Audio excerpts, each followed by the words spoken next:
Hi-yo, beer people. I'm gonna review Trillium's New England Wild Ale. So this beer is a little bit of a story behind the evolution of this beer. Originally, Trillium, when they opened, they called their flagship beer just Trillium Farmhouse Ale. It was a clean saison. Then when they started focusing more on their IPAs and stuff, and that's what everyone wanted, they kind of stopped making it, and then now it's come back since they've been doing more slightly wild fermented things using their native New England culture. So this one is a saison, but then they age it in stainless tanks for a little bit with a culture that I assume is lactobacillus and Brettanomyces. So it's a little tart, a little funky. I have had the dry hop versions. They've done a Citra dry hop version and an Motueka dry hop version. I think I've had both of them. I didn't do video reviews of them, so I guess I'll do a video review of the standard one.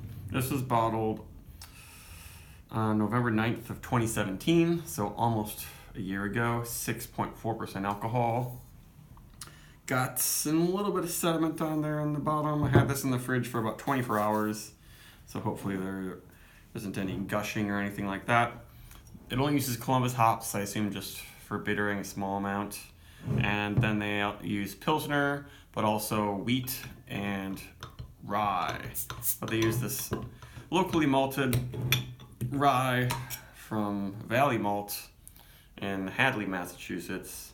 It's a special rye that's not very dark. It's quite pale, so it lends the spiciness of the rye, but not the dark color. So let's get to the bottom of this one.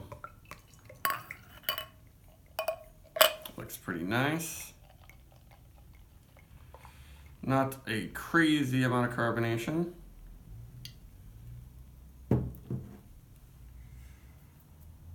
Yep, just like some big bubbles coming up there. Head looks pretty good. Head's probably gonna die down. I remember the dry hop versions of this being pretty tart, so I'm not expecting super good head retention. And just a little bit of a very light haze, and there is a little bit of sediment on the bottom wisping around. It's not really stuck on there too well, but looks like there was a little bit of fermentation happening in the bottle from the Brettanomyces over the past year it's been in there. That's pretty nice. Definitely a good amount of Brett mixed in with a lemony lactic nose. Some tart Granny Smith apples coming out immediately. Not quite full-on barnyard, but there's something just a little bit hay-like and musty-like.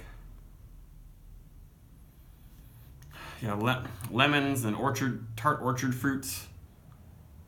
Maybe like an unripe peach or nectarine. But they brewed this one to be a more approachable wild ale, even though, it's not really exactly spontaneous.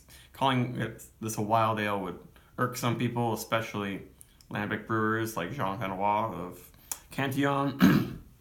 But the idea is it's wild because at one point they did capture some wild yeast from the environment, but now they've just been using that same thing forever, so it's not really that wild anymore.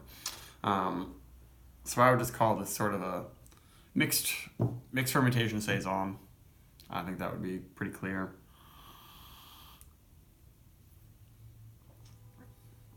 Really light bodied and spicy and spritzy.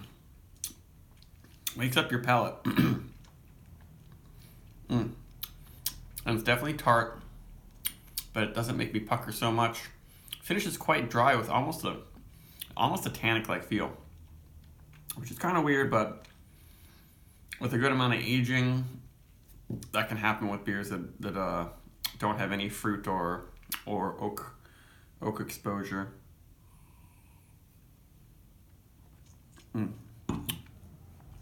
Yeah, it's refreshing, not medicinal, but it does have a pretty sharp acidic bite, kind of a equal parts lactic acid and maybe not equal parts, maybe more lactic acid and just a little bit of acetic acid, which is the vinegar that Brettanomyces can create. But it's, yeah, it doesn't have a lingering vinegary quality, at least not after the first couple sips. And the lactic quality, it might be a little hard after a while because I'm not obsessed with super puckering sour beers anymore. I find them to be a little bit taxing and hard to finish a bunch of it. And this one's right on the edge of being too sour for my taste, I'd say. But it is otherwise pretty approachable because it's not a sourness that anyone who's had a sour beer before is going to be like, oh, that's ridiculous. That if you can handle some Gozes or Berliner Weisses, you can handle this one. And the Brett character is not too weird or in your face. I'm not getting any rotting sort of smells. It mainly brings out that sort of tart green apple, peach sort of flavors. Just a little bit of some musky grain in there. I guess it's pretty floral too. I honestly would prefer it if it were more Brett forward and less tart. That's just what I'm looking for in all of my sour and wild beers. But a lot of people love the sour stuff. They love their fruit forward, really sour beers. There are flavors that you can kind of make sense of. Everyone has had lots of sour, fruity things their whole life, basically. Children having their, gummies and stuff, and sour gummy worms. But Brettanomyces flavors are weird and can be off-putting to people, but I just find it really exciting. I guess I could recommend this if you like this sort of thing. It's not big on the Saison notes now that I think about it. It's like, I think the Saison yeast combined with the Brett is just pushing things from like a pure lemon candy world into more of a generic tart orchard fruit world. Crab apple might be actually better to say than Granny Smith because it's a little bit sharper. And what was the other one? There's peaches. Pear. I get some pear often from Saison yeast, but this doesn't have really big banana pear esters. It doesn't really have big spicy phenols. They're in there a little bit. It definitely has a spicy thing on the tongue happening, but it's not like medicinal. Yeah, it's pretty well done, but I can't really give it more than a 4. It could be a little more complex. I guess that this is probably exactly what Trillium was going for with this beer. But I'm just waiting for, the popular tastes of everyone to be less for added fruit flavor and sourness in these beers. And come on, bring out the funk. I want more odd flavors to become popular, which might never happen. We'll see. But I want Brettanomyces. I want smoke. I want weird Gruit type inspired wild beers. That's what I'm all about. But if you want something that's just a step up, not quite as complex and as expensive as a barrel-aged sour beer, but you like that lactobacillus bite and a little bit of Saison, it's not as good as Hill Farmstead's. I should have compared it. It's a lot like Hill Farmstead's non-barrel-aged Saisons that have a little bit of funk and a little bit of tartness to them. I think I prefer the Hill Farmsteads because those have a little bit more body to them. I think a little less tart.